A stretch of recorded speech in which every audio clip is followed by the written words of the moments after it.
වගේ ඔහු විසින් මේක දියත් කරලා තිබුණා. ඊට පස්සේ සඳහා අවසරය ලැබුණත් මට ඕනකමක් තිබුණා මේක නීතිමය රාමුවක් තුල වැඩ කරන්න පුළුවන් ආයතන බවට පත් කරන්න. එතකොට මං මෙතුමාට සහ අපේ ඊටාම ශක්තියක් වෙන ගරු ලේකම්තුමාට යෝජනා කළා අපි මේක වෘත්තීය සමිතියක් හැටියට පත් කරමු කියලා. අපි ඊටාම සහයෝගයෙන් සාකච්ඡා කරලා සම්මුතියකට ඇවිල්ලා අපි ගියා කම්කරු කොමසාරිස්කාට. ගිහිල්ලා ඉවරලා අපිට එතුමාට කිව්වා අපිට ආණ්ඩුක්‍රමීය ව්‍යවස්ථාවෙන් ස්ථාපිත වෙච්ච අයිතියක් වන වෘත්තීය සමිතියකට බැඳීමේ නිදහස කළමනාකරුවන් කියලා නැති වෙන්න බෑ. උන්ටත් ඒ අයිතිය තියෙනවා. ඒක අපේ ආණ්ඩුක්‍රමීය ව්‍යවස්ථාවෙන්ම ස්ථාපිත කරලා තියෙනවා. ඒ හින්දා අපි කම්කරු කොමසාරිස්තුමා ගාවට ගිහිල්ලා ඉවරලා ඒ අවස්ථාවේ කියලා අවශ්‍ය සියලුම කටයුතු කරලා ඉවරලා අපි මේක ස්ථාපිත කරගත්තා ලංකාවේ පවතින වෘත්තීය සමිති නීතිය යටතේ වෘත්තීය සනෛතික පුජ්‍යල භාවයක් තියෙන සමිතියක් හැටියට කටයුතු කරන්න. එතනින් අපි පටන් ගත්තා. මම හිතන්නේ ඒක තමයි අපිට ඉස්සරහට යන්න පුළුවන් වෙච්ච ලොකුම නීතිමය රාමුවක වැඩ කරන්න පුළුවන්.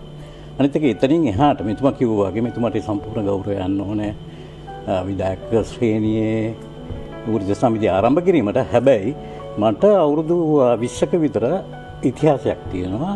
මට මතකයි මීට අවුරුදු 20කට 25කට ඉස්සෙල්ලා අපි සේවක කරන ආයතනයේ වෘත්තීය සමිතියක් තිබුණේ නැහැ.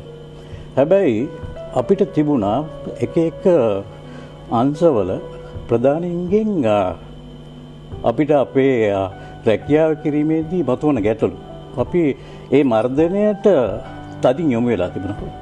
ඔවුන් අද අපායතර නැහැ. දැන් ඉන්න අය ඊට වැඩිය තාම විවෘත වැඩ කරනවා.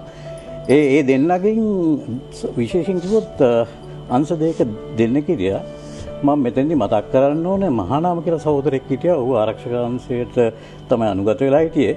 ඔහු තීරුම් අරන් තිබුණා මේ මර්ධනයට තව දුර මුහුණ දෙන්න බෑ කියලා. ඊට පස්සේ අපි එකට එකතු වෙලා වෘත්තීය සමිතියක් ඇදුවා. ඒක ඊටාම රහසිගතව අපි කළේ.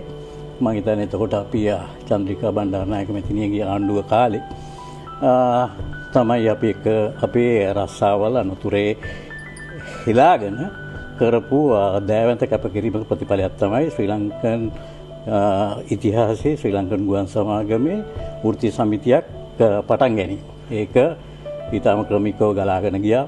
සමහරක් වෙලාවල්දී අපි ආයතනයේ ඵලදායකත්වය සහ ලාභ අරමුණු සඳහා අපේ සමාජිකයන් වරන් ගියා. මම ශ්‍රේණිගත සේවකයන්ගේ වෘත්තීය සමිතිය සභාපති වෙලා ඉන්නකොට ඒත් එක්කම හැබැයි අපි කොවිලවත් පැකිලුන්නේ නැහැ. අපේ සමාජිකයන්ගේ අයිතිවාසිකම් වෙනුවෙන් පෙනී හිටියේ. ඒක අද වෙනකොට අපේ සියලුම සේවකයන්ගේ ආර්ථික තත්ත්වයේ ජීවන තත්ත්වය අපි උසස් කරලා තියෙනවා. ඒකේ සම්පූර්ණ වගකීම යන්න ඕනේ ඒ වෘත්තීය සමිතිය ඉතිහාසයේ සම්බන්ධ වෙච්ච සියලුම නායකයන්ට. හොඳයි. දැන් එවැනි